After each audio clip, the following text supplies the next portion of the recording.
ನೀವೊಂದು ಕ್ವಶನ್ ಕೇಳಿದ್ರಿ. ಒಂದು ಪರ್ಸನ್ ಬರ್ತಾರೆ ನಮ್ಮ ಲೈಫಲ್ಲಿ, ತುಂಬ ಕೇರ್ ಮಾಡ್ತಾರೆ, ಆಮೇಲೆ ಬಿಟ್ಟು ಹೋಗ್ತಾರೆ ಯಾಕೆ ಅಂತ.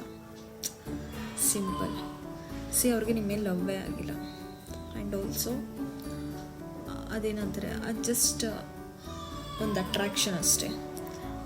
ನಿಮ್ಮಿಂದ ಅವ್ರಿಗೇನು ಸಿಗಬೇಕಿತ್ತು ಅದು ಸಿಕ್ಕಿದೆ.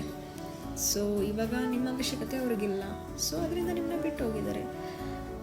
ನಾವು ಒಂದು ಯೋಚನೆ ಮಾಡಬೇಕು. ನಾವು ಬಂದವ್ರನ್ನೆಲ್ಲ ಅವ್ರು ನಮ್ಮನ್ನ ಟ್ರೂ ಲವ್ ಮಾಡ್ತಾರೆ ಅಂದ್ಕೊಂಡಿದ್ರೆ ನಮ್ಮಂಥ ಬೇವಕೂಫಿನ್ ಯಾರೂ ಇರಲ್ಲ.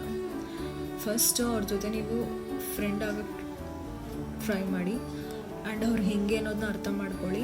ಇಫ್ ಇನ್ ಕೇಸ್ ಅವ್ರಾಗ ಅವ್ರು ನಿಮ್ಮನ್ನ ಪ್ರಪೋಸ್ ಮಾಡಿದ್ರೂ ನೀವು accept ಮಾಡ್ಕೊಳಕ್ಕೆ ಹೋಗ್ಬೇಡಿ immediate. If that person is truly loving then accept it, or else don't do that thing, because at loss ನೀವೇ ಸಫರ್ ಆಗೋದು. So better choose the right person.